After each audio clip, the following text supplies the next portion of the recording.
சுற்றுலா இலங்கை மற்றும் ஆஸ்திரேலிய அணிகள் இடையிலான ஒருநாள் தொடரின் இரண்டாவதும் இறுதியான போட்டியில் இலங்கை அணியானது 174 ஓட்டங்களால் அபார வெற்றியினை பதிவு செய்துள்ளது. மேலும் இந்த வெற்றியுடன் இலங்கை அணியானது 2 போட்டிகள் கொண்ட ஒருநாள் தொடரினரையும் இன்னும் ஒரு போட்டி மீதமிருக்க 2-0 என கைப்பற்றியிருக்கின்றது. கொழும்பு ஆர் பிரேமதாச மைதானத்தில் இன்று இலங்கை ஆஸ்திரேலிய அணிகள் இடையிலான இரண்டாவது ஒருநாள் போட்டி நடைபெற்றது. போட்டியின் நாணய சுழற்சியில் வென்ற இலங்கை அணியினர் முதலில் துடுப்பாட்டத்தினை தெரிவு செய்தனர். இப்போட்டிக்கான இலங்கை அணி அவிஷ்க பெர்னாண்டோவுக்கு பதிலாக நிஷான் மதுஸ்கவினை இணைத்துக் கொண்டது.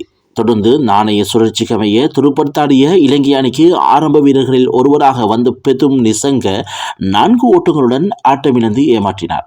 எனினும் மறுமுறையில் களமிறங்கிய நிஷான் மதுஷ்க பொறுப்புடன் ஆடியதோடு ஒருநாள் போட்டிகளில் தன்னுடைய 2வது அரைச்சதத்தினையும் பூர்த்தி செய்தார். பின்னர் ஆட்டமிழந்த அவர் 70 பந்துகளில் 4 சிக்சர்கள் மற்றும் ஒரு பவுண்டரி அடங்கலாக 51 ஓட்டங்களை எடுத்திருந்தார். இதன் காரணமாக இலங்கை அணியானது 50 ஓவர்கள் நிறைவில் 4 விக்கெட்டுகளை இழந்து 281 ஓட்டங்கள் எடுத்தது.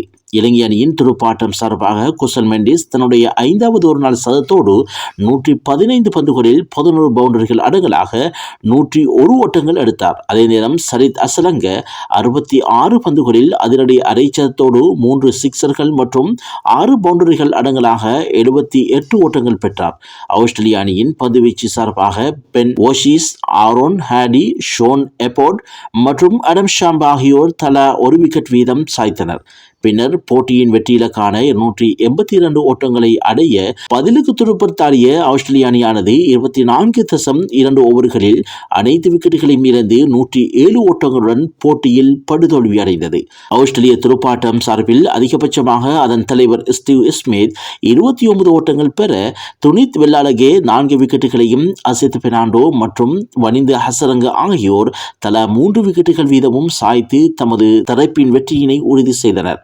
போட்டியின் ஆட்ட நாயகனாக குசல் மெண்டிஸ் தெரிவாக தொடர் நாயகன் விருதினை சரித் அசலங்க பெற்றுக் கொண்டார் என்பது குறிப்பிடத்தக்கது.